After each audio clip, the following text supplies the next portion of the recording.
is Danai Bεζαντάκου, CEO of Navigator Shipping Consultants and founder of Yes Forum, and we're here to navigate challenges. Once again, maritime challenges. The day is full of maritime challenges, so let's see how it comes from this panel. I would like to say a big thank you to the organizers, to Mr. Tsomokos, to Delphi Economic Forum, to all the great team and staff that they brought us for one more year here in Delphi. And it's the second day of Delphi Forum, and I think that you have already enjoyed very meaningful and energetic discussions on critical issues. Having said that, I do not want to bombard you further, and so I will go and brief you of what will be analyzed in our agenda today. You have heard of many shipping numbers, so I'm not going to say once again about these numbers. What I can say that it has not been heard is that Greece represents 0.15% of the worldwide population, managing 20% of the worldwide trade. The number 2, 3, 4, and 5 is China, Japan, Singapore, and Hong Kong, that they are 1.6 billion, managing around 35% of the worldwide trade. So we can imagine how important is Greece, not only for Greece, not only for Europe, but for the world. And also we're trading goods all over the world, and it's not our cargoes, we're trading the goods. The Greek-owned fleet is a vital component of global commerce and is also strategically important, and also to the EU, because among other things, both its economy and citizens' well-being depend on affordable energy and various commodities. Given the whole point of this panel, which is to engage political, economic, business, and academic leaders in an effort to address emerging challenges, influence the national and regional agendas, and promote sustainable and socially responsible growth policies for Europe and the wider Eastern Mediterranean area, let us identify the current trends that affect both the shipping industry and our society and proceed with our much anticipated discussion. Current trends that affect both the shipping industry and our society and cover today's agenda are listed as decarbonization, maritime logistics, supply, purchasing and forwarding, smart shipping, human element, and the intersection, of course, of human performance, technology, and training. So without any further delay, please welcome, I would like to welcome on board our speakers, Stamatis Tsantanis, CEO of Synergy Maritime Holdings. Stamati, welcome. Thank you. Gerasimos Jerry Kalougeratos, CEO of Capital Product Partners. Alex Katsipateras, Managing Director of Dorian LPG. Of course, I know you very well, but I just do not want to make any mistake in the titles. Konstantin Nanopoulos, Deputy Chief Financial Officer of Starbulk. Kali Livanos, Chief Commercial Officer of Kila Shipping. And last but not least, Georgis Karaouzas, Managing Director of Seaspire Maritime. Welcome to you all. Jerry, I would like to start from you, asking you how decarbonization and all relevant measures that need to be taken to achieve decarbonized shipping affect human element. Thank you, Danae, and good afternoon, everybody. It's a great pleasure to be here. Decarbonization is posing a challenge for shipping that the only parallel probably is the transition from wind sails and steam to the diesel engine, which was at the beginning of the previous century. So but this time it's going to be more complex and at a grander scale. However, the human element is often overlooked as we very much focus on the technological innovation required, as decarbonization in shipping is not going to come easy. Right now, there is a plethora of propulsion technologies and proposals that will bring shipping to net zero, that range from LNG, ammonia, methanol. You might even hear of nuclear batteries down the line. But all these new technologies will require a completely new skill set and very different experience and training compared to the to the one that the current workforce has. Don't forget that the diesel engine has been the dominant force in the business for over a century. So I think in the short term, we will see job loss as certain skills become obsolete, especially those that are associated with the hydrocarbon complex, both onshore and offshore. But this, at the same time, will create a very big opportunity as demand will increase for a new skill set and for workforce with different specialization. So there it is very important that we have the training in place for these new skill sets, and both individually as companies, but also for supranational organizations like the EU, who is leading the cart in decarbonization, but also the IMO, to provide support for this, let's say, skill set transition. It could be as simple as providing the necessary education at the university level or at technical schools, but it could be also a much wider framework in terms of supporting this transition with subsidies. So I think this is going to be a very important element down the line for the human element, and as we have this transition from the current let's say, technological set to another. To give you a very real example from our experience, we are one of the handful companies worldwide that we operate LNG dual fuel LNG carriers as well as tankers. So this means effectively that we have to have a pool of onshore and offshore workers, so crew and engineers that understand LNG as fuel and as cargo. And due to its cryogenic nature, this is a very specialized knowledge and skill set. So having this double skill set means that you will have to find those people, train them, but it will also add more cost to your overhead as well as operating expenses down the line. So this is something that the industry will have to come to terms with, and in my mind would potentially lead to more consolidation, both in terms of ship owning and ship management. The other very important element in terms of the impact of decarbonization is going to be health and safety. This is at the top of our agenda, but new technologies, new fuels might pose substantial risks for our workers and especially our crews. Ammonia, for example, is being discussed very much in our business as a potential savior to the transition to net zero, as effectively it is a way to use green hydrogen in shipping propulsion. But it's a very toxic substance that can be very harmful for crews. The way that we manage this transition, and we have to think quite hard as to what are the choices that we're going to make in decarbonization and whether this will put at risk our crews. And the final point, I think it's a more optimistic one, is that it could be also an opportunity to bring in more diversity and inclusion into shipping workforce. So shipping, despite the efforts of the industry, continues to be a male-dominated industry, especially when it comes to crews, mostly males, mostly from Asia. I think onshore we have made tremendous progress. We have senior management, female senior management across all departments. We have now also captains and crew on board that are female, but still, when you look at the numbers, it's overwhelming. I think as we have this skill set transition, and in certain cases we'll need more sophistication, being able to attract a more diverse workforce might be another way, might give us another opportunity to do this.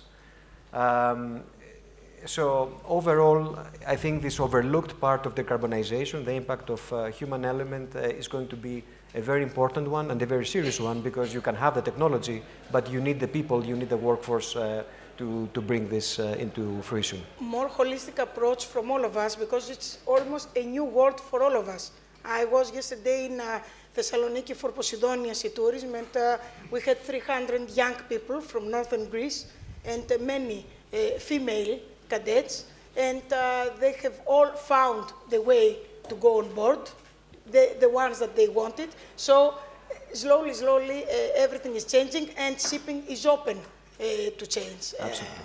And it is. You gave me a good way of making the question to addressing the question to Stamatis, because Greek shipping is a result of hard work and love for the sea. This is very important for the past 4,000 years. What are the milestones of Greek shipping, and what is the key factor that keeps us in the first position globally for 50 consecutive years? Is it possible nowadays for a shipping executive to become a ship owner if he or she does not come from a shipping family? Thank you, Danae. That's a very long question. Obviously, I cannot comment for Everything? the last 4,000 years. No. Throughout my career, I have been fortunate to witness shipping both from the inside and from the outside. So when I started my career back in '98, and we were doing shipping IPOs at the time, I was fortunate to get to know a lot of big Greek shipping companies that wanted to go public in the US capital markets. I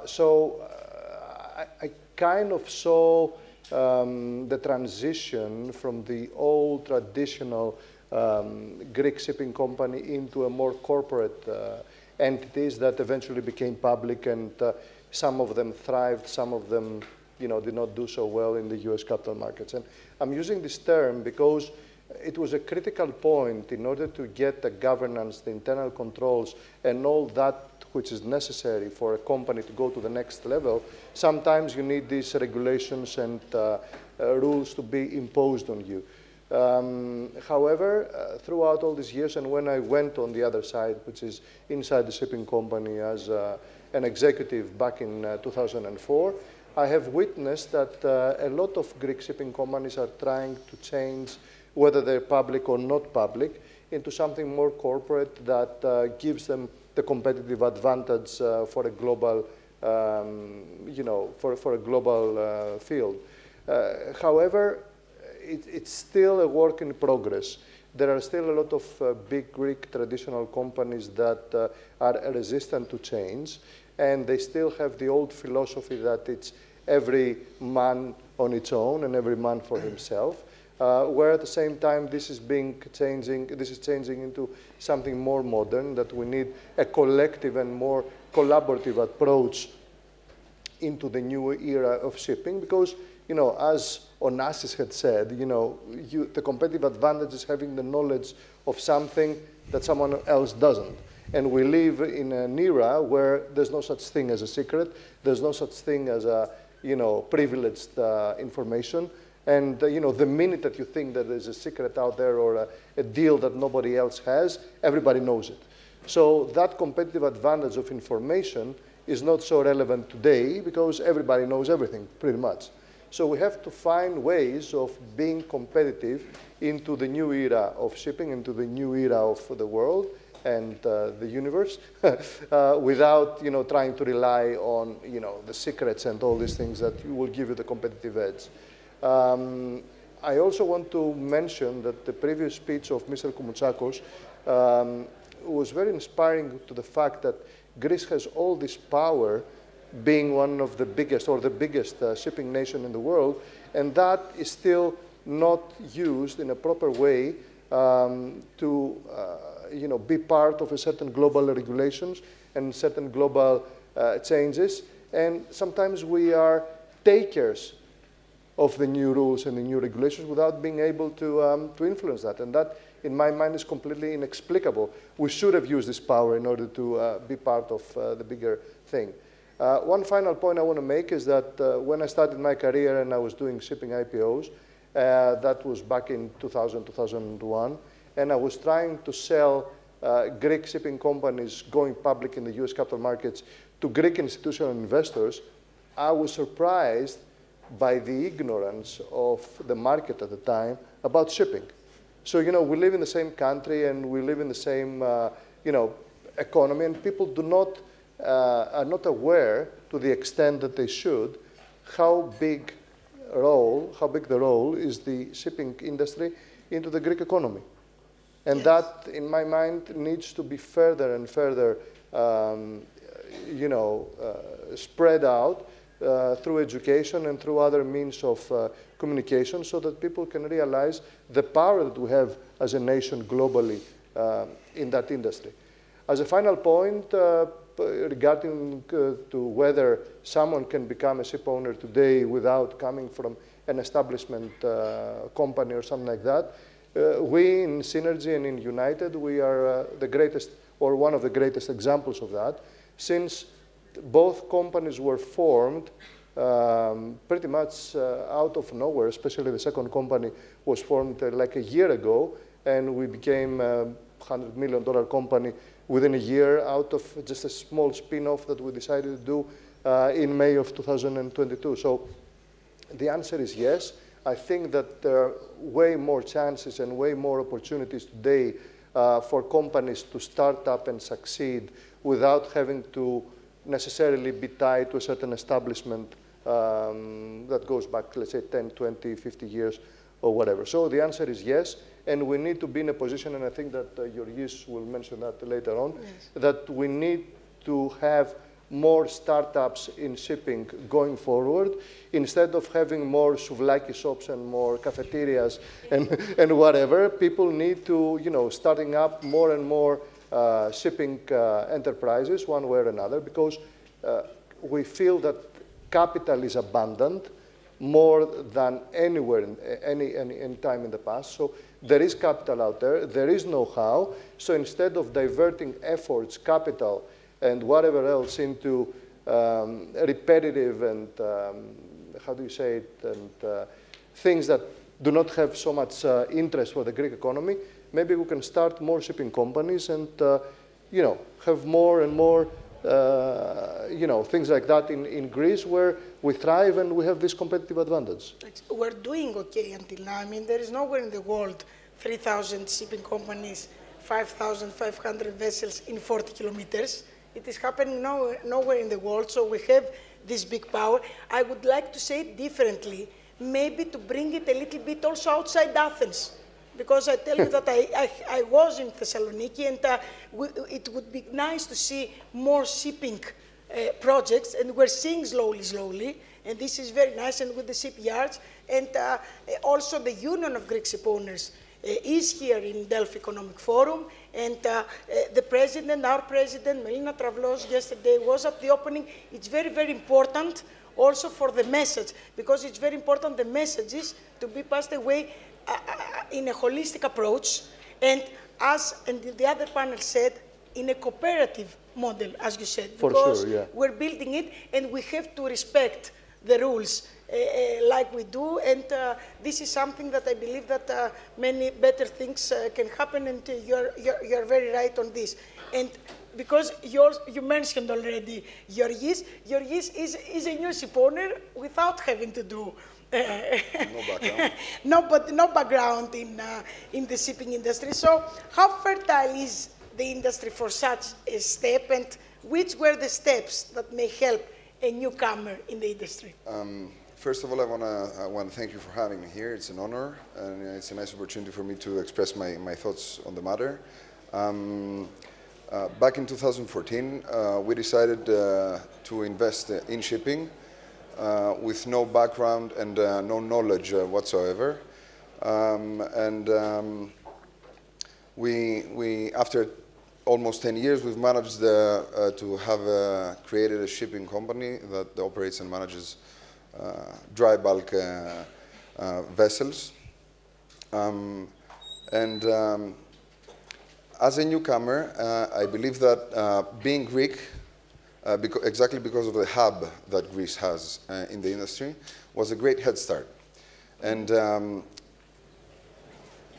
having in reach amazing people that were that had concentrated knowledge and information and were very, very willing to share it with us, it gave us the chance to evaluate the market on the timing, on the segment, and how to navigate on making our first steps. And of course, we are very thankful for that. I mean, shipping Greece is a hub that the information is shared, and opportunity it is given. And we had help from like ship owners to all types of professionals of the industry. But the thing is that if I try to break down the process of our startup, it would break down in three main, let's say, steps. The first step was to finding the nerve to take the risk and make the investment, which it wasn't an easy step given the circumstances back then. The second step was to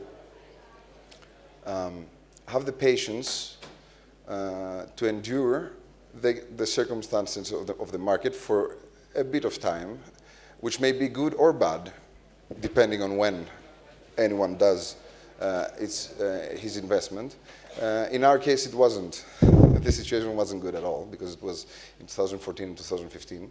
And the third step is to, as fast as possible, try to create a track record that will give you the chance to gain trust from the market, from the people that will join you to share your vision and join you to your company, and from the institutions, financial institutions, etc.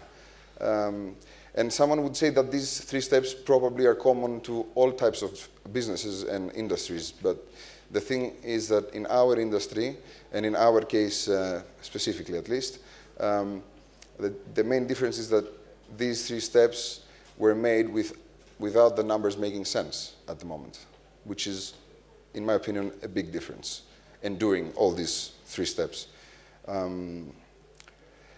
That being said, I believe that one thing I have noticed, actually, the past 10 years I'm active in the industry, is that shipping, by its nature, it's an industry that doesn't concern the society internally, at least.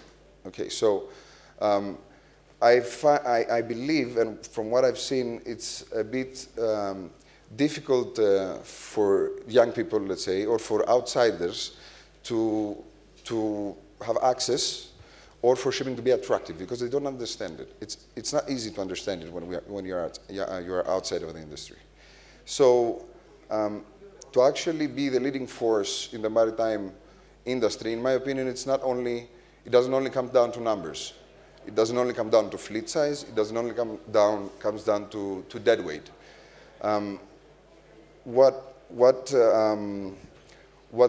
I think that we should try to achieve is to further develop the already big hub we have and the ecosystem by creating a leading cluster internally. And by internally, I mean within the borders. From the shipyards and the naval schools, there are things that have been said a lot of times in panels, to multinational companies, to financial institutions, to charterers, and the list goes on. Because in my opinion, the only way for this cluster to evolve is for the industry to get together with the state and be able to find ways to co-invest, and to co-invest by creating structures that will set the grounds for such a cluster to flourish.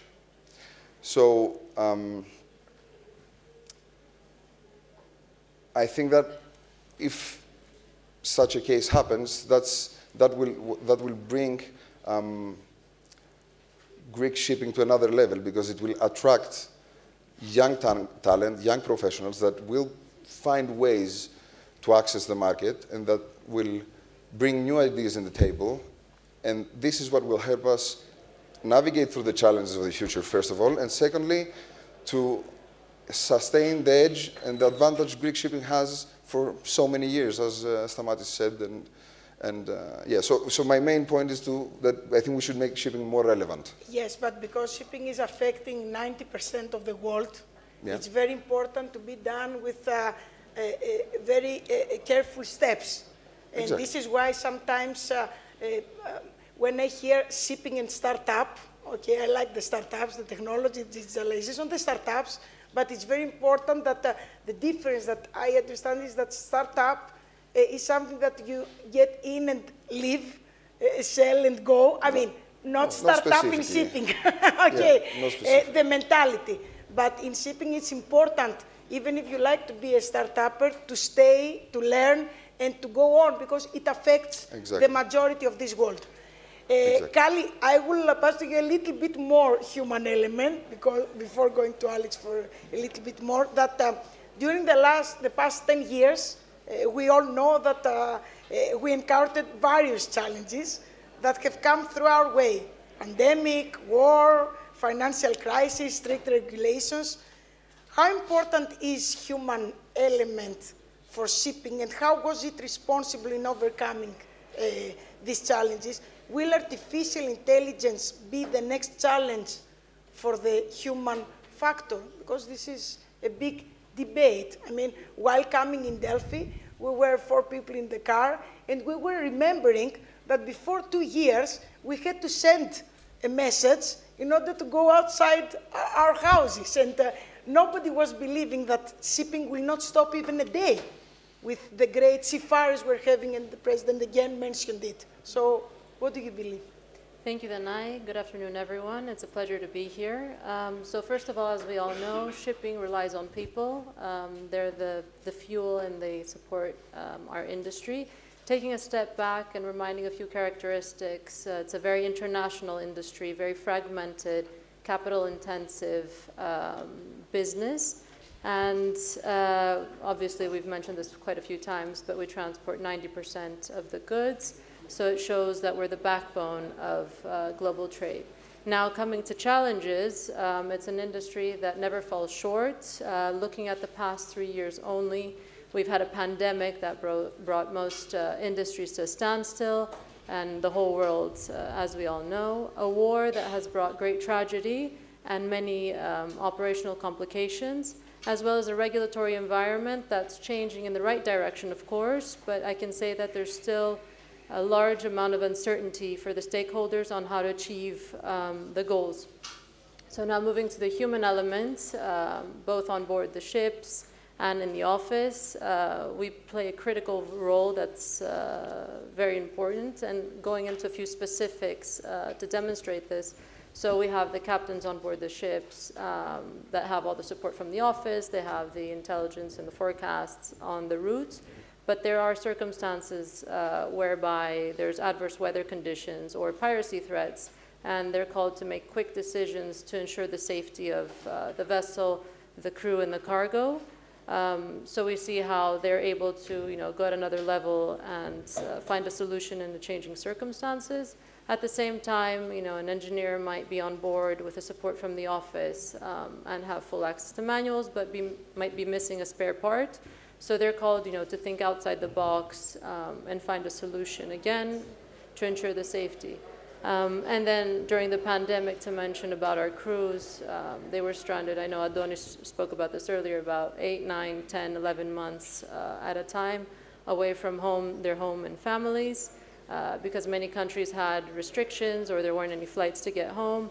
They kept the ships and the goods moving, and then this ensured at a global level security for the basic goods. So moving on to the people in the office, technology, as you know, is a very traditional industry. A lot of companies still rely on paper, but we managed to leverage technology at a whole new level and move operations remotely very quickly. And I was impressed at, the agility of people and how they were able to get used to virtual meetings and social events online and continue the uninterrupted support to our fleets. So we see in both on board and in the office how people were the critical factor in overcoming certain challenges, but also being able to understand a change in circumstances to ensure safety, which is obviously the priority in our business. So now moving on to artificial intelligence, topic of the day. I probably would be interested in seeing how many people have used ChatGPT by a raise of hands. Okay. I expected a few more. I was impressed when I put a few questions in, and I don't know if my co-panelists did. The arguments, the reasoning, it's very impressive as a tool. I think for other industries, it's going to be a bit more of a challenge. It might be for some roles within our industry. It's going to increase efficiency and processes and effectively probably the bottom line in certain cases in the way we're moving. But it's difficult for me at least to put decision making on computer systems, and even though they learn very fast and we can train it to an impressive level, the reliability and the importance of these decisions that we have in shipping that can potentially pose a threat to the environment, to people.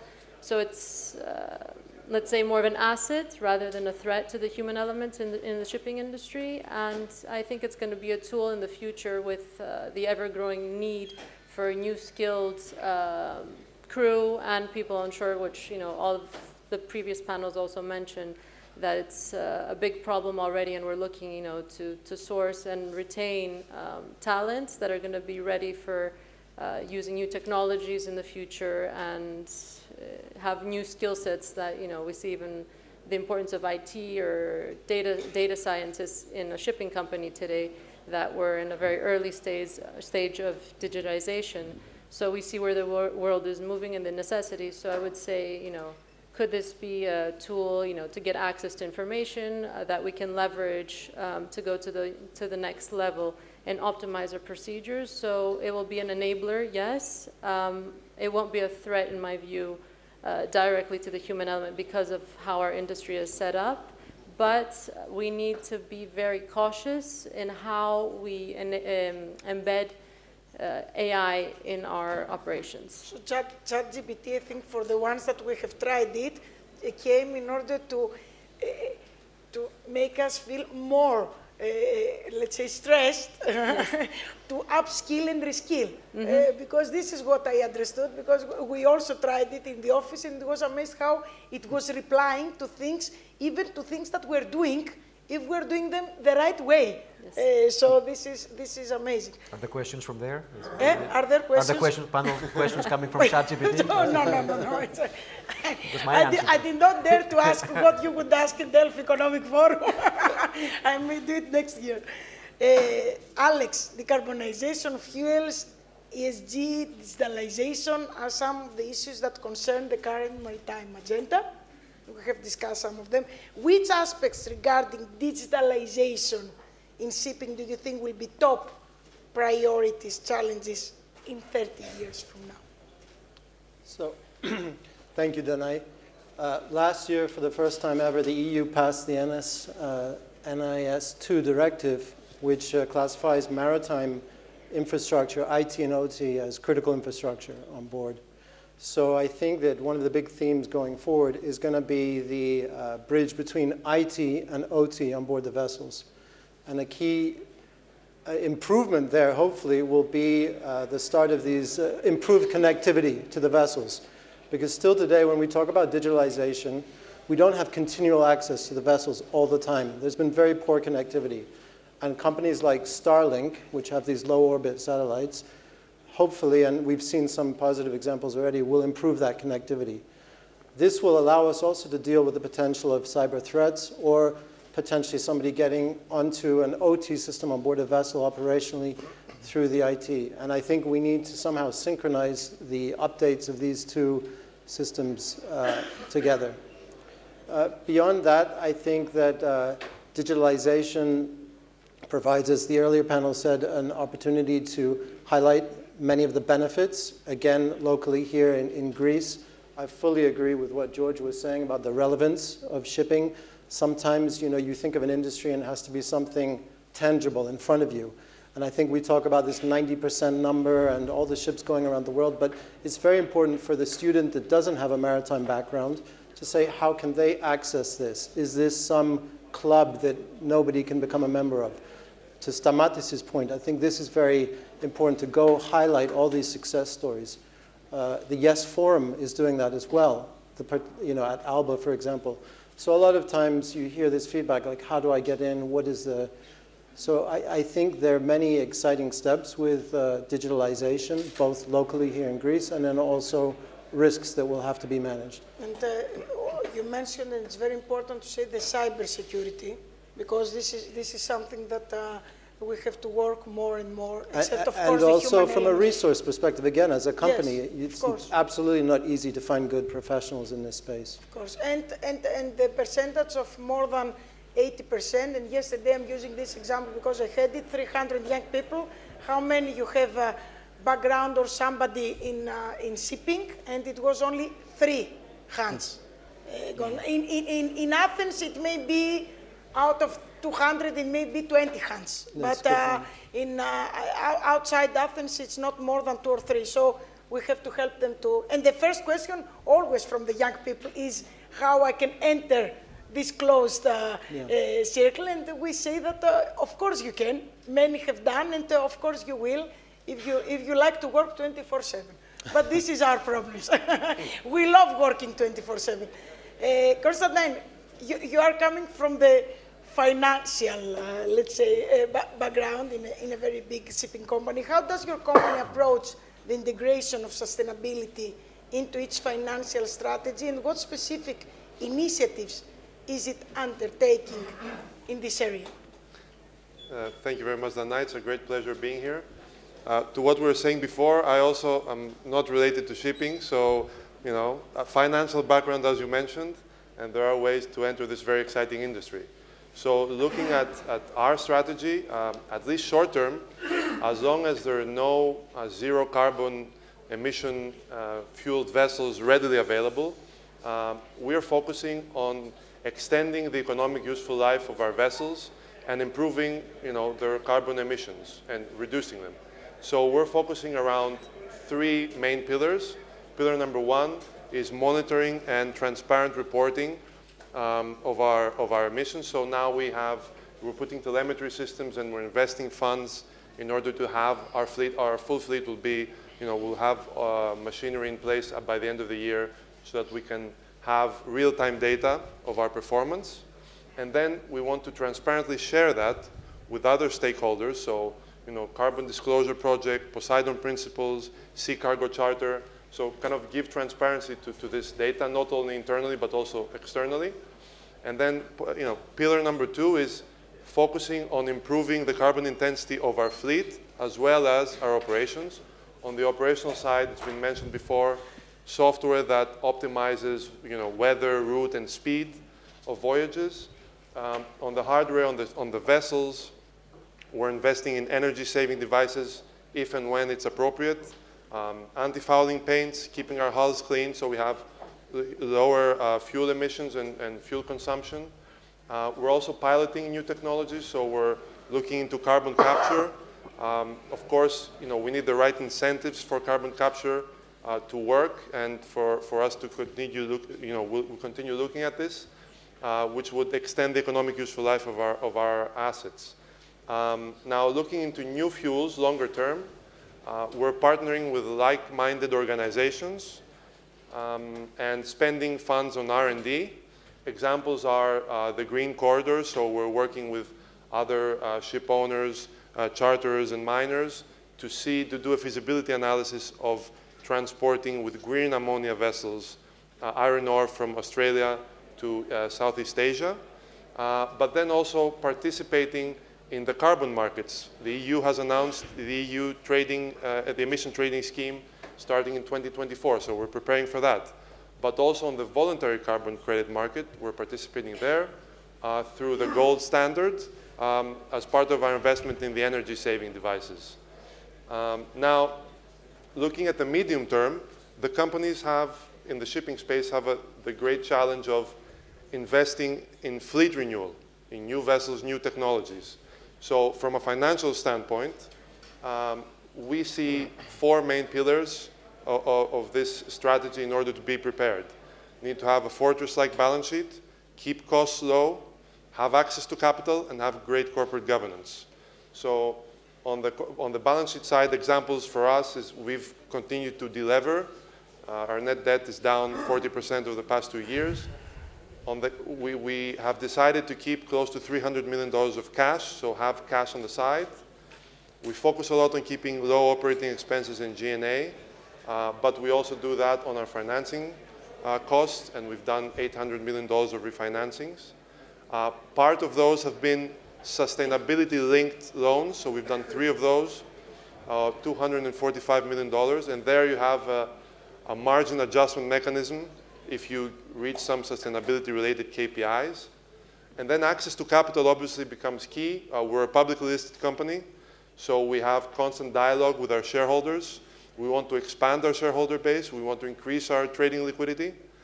And in order to do so, when the business is profitable, we try to share those profits. We've distributed more than $1 billion of dividends and share buybacks over the past 2 years. And then we've also grown the platform via M&A. So we've done ship for shares deals, which grow the company, so it makes it more attractive to investors. But we've been also able to improve our fleet by younger vessels, more fuel efficient. So that's kind of the equity side. And then you have the debt. We've reduced debt, as I said, but we have excellent working relationships with more than 20 financial institutions. So if, again, when the time comes to invest, we'll have support there. Finally, corporate governance, it kind of starts at the top. It helps create the right risk management practices. We have a very independent board. It has experienced ship owners. It has institutional investors. And we also have an ESG committee at the board level, which helps guide and kind of give guidance and support to what we're thinking on our ESG front. And so we talk about short-term, medium-term. All the companies in the space are preparing, but there needs to be a catalyst. And I see that the catalyst will be placing a price on carbon, which will make it easier for companies to make an economic decision, a business decision, on how to move towards greener shipping. We have 6 minutes, but I would like to raise this question. Can you please describe in one sentence, because I would like to make one more question if we have, what will be the major topics that will concern shipping industry the upcoming year prior to our next discussion in Delphi? Mr. Martin. Oh, thank you. Well, it's uncertainty. It's an uncertainty, yes. I think that, like Jerry said before, we are now facing the biggest fundamental changes in our industry of the last 50 years. And, trying to push change, we have 13,000 bulk carriers and God knows how many other ships here and there, and to replace all the global fleet with something which is still a known prototype on the papers. And yes, we're all sophisticated people attending the Delphi Forum, but I'm not so sure that the whole industry consists of so many sophisticated stakeholders altogether. So in my opinion, it's uncertainty. I think we're pushing for change which the industry is not ready to make yet. And we need to be very sure to make things step by step, not trying to jump from A to Z, because it's a global and critical part of the global supply chain. And if this is not done properly, then there will be problems altogether. Jerry? I agree with Stamatis. Really, decarbonization, digitalization, human resources, all these are going to be major challenges going forward, things that we discussed. And, but also the regulatory side is becoming very important and bringing the stakeholders together, not just ship owners, but ship managers, engine makers, shipyards, supranational organizations. I think this is going to be a major thing going forward. Alex? I believe that there'll be a little bit more clarity. We'll have new leadership at the IMO. So I think when we sit down a year from now, perhaps have something to updates from there. There will be increased role of partnerships, as Jerry said.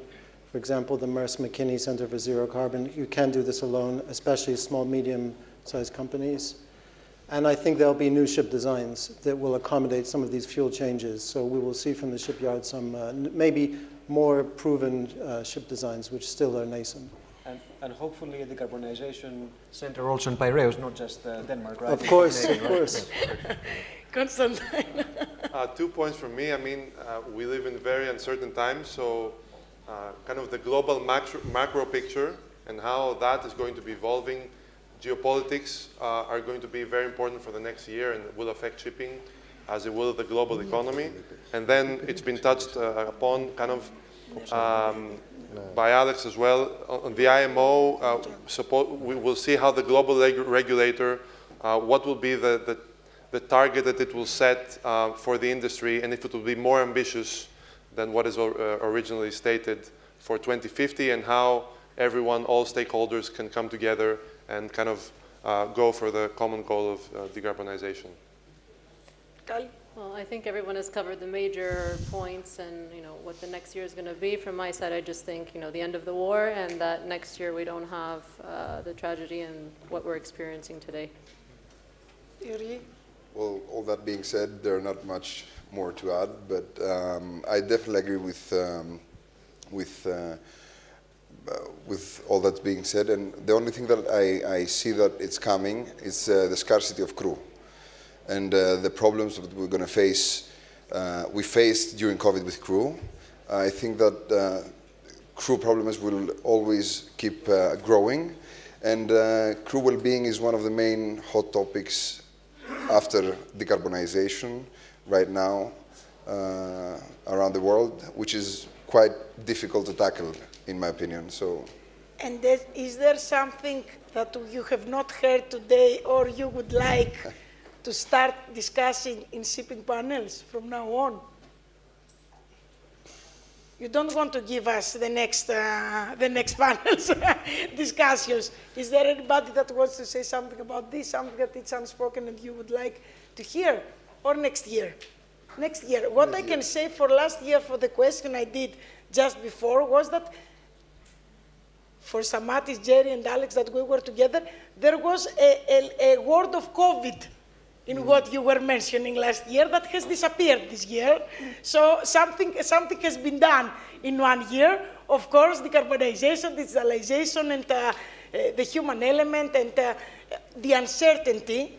And Jerry, what you have said last year, we also discussed this year, because we have to keep discussing, exchanging views, brainstorming, and of course do not forget that we also need to create the next shipping generation. So with this, we would like to thank you very much, and would like also to thank my panelists for honoring me.